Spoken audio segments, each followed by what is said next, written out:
गोवर्धन पूजा, पड़वा, साल मुबारक, अन्नकूट पर बच्चों के लिए कहानी। एक दिन श्री कृष्ण ने देखा कि लोग बहुत ही घबराए हुए और दुखी हैं, क्योंकि हर साल वे इंद्रदेव को खुश करने के लिए महंगे अनुष्ठान और पूजा करते थे। श्री कृष्ण ने गांव वालों से पूछा, आप लोग इतना डरते क्यों हैं? गांव वालों ने कहा, हम इंद्रदेव को खुश करने के लिए पूजा करते हैं, ताकि वे हम पर क्रोधित न हों और हमें अच्छी बारिश मिल सके। अगर हम उनकी पूजा नहीं करेंगे तो वे भारी वर्षा करके हमारे गांव को बर्बाद कर देंगे। श्री कृष्ण ने कहा, आप लोग इंद्रदेव से क्यों डरते हैं? असली ताकत तो प्रकृति में है। जिस गोवर्धन पर्वत की छाया में हम रहते हैं, जो हमें बारिश, छांव और खाने के लिए अनाज प्रदान करता है, हमें उसकी पूजा करनी चाहिए। गांव वालों ने श्री कृष्ण की बात मानी और इस साल इंद्रदेव की पूजा की जगह गोवर्धन पर्वत की पूजा करने का निर्णय लिया।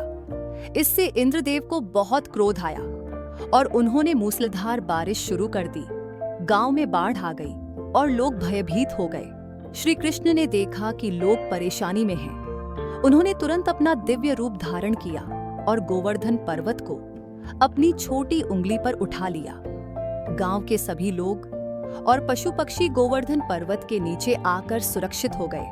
7 दिन और 7 रातें बारिश होती रही, लेकिन श्री कृष्ण ने गोवर्धन पर्वत को थामे रखा। अंत में इंद्रदेव को अपनी गलती का एहसास हुआ और उन्होंने श्री कृष्ण से माफी मांगी। इस घटना के बाद लोग गोवर्धन पूजा का आयोजन करने लगे, ताकि ये हमेशा याद रहे कि हमें प्रकृति और भगवान की रचनाओं का आदर करना चाहिए। कहानी की सीख। पहली सीख, प्रकृति का सम्मान करें। गोवर्धन पूजा की कहानी हमें यह सिखाती है कि हमें अपने आसपास की प्रकृति का सम्मान और उसकी देखभाल करनी चाहिए।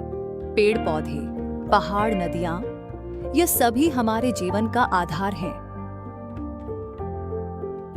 दूसरी सीख, साहस और बुद्धिमानी का महत्व। श्री कृष्ण ने साहस और बुद्धिमानी से गांव वालों को इंद्रदेव के डर से मुक्त किया। हमें भी जीवन में किसी भी मुश्किल समय में धैर्य और बुद्धिमानी से काम लेना चाहिए। तीसरी सीख, सच्ची भक्ति वह है जो डर से नहीं बल्कि प्रेम से हो। भगवान श्री कृष्ण ने यह सिखाया कि पूजा और भक्ति डर से नहीं बल्कि प्रेम और आस्था से होनी चाहिए। सच्ची भक्ति भगवान और प्रकृति के प्रति आभार व्यक्त करना है। गोवर्धन पूजा, पड़वा, साल मुबारक, अन्नकूट, ये पर्व कैसे मनाए जाते हैं? गोवर्धन पूजा, जिसे अन्नकूट भी कहा जाता है, दिवाली के अगले दिन मनाई जाती है। इस दिन भगवान श्री कृष्ण द्वारा गोवर्धन पर्वत उठाने की कथा का स्मरण किया जाता है। गोवर्धन पूजा के साथ ही इस दिन पड़वा और साल मुबारक के त्योहार भी मनाए जाते हैं, खासकर गुजरात और महाराष्ट्र में। आइए देखें कि इस दिन को कैसे मनाया जाता है। गोवर्धन पूजा और अन्नकूट। इस दिन लोग गोवर्धन पर्वत की प्रतीकात्मक पूजा करते हैं। घरों में गाय के गोबर से गोवर्धन पर्वत का प्रतीक बनाते हैं और उसकी पूजा करते हैं। अन्नकूट का विशेष महत्व होता है, जिसमें अनेक प्रकार के पकवान, फल और मिठाइयां भगवान को अर्पित की जाती हैं।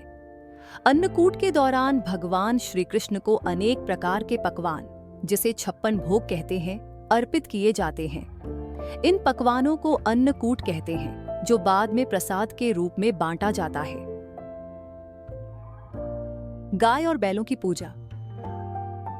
गांवों में इस दिन गायों और बैलों की विशेष पूजा की जाती है।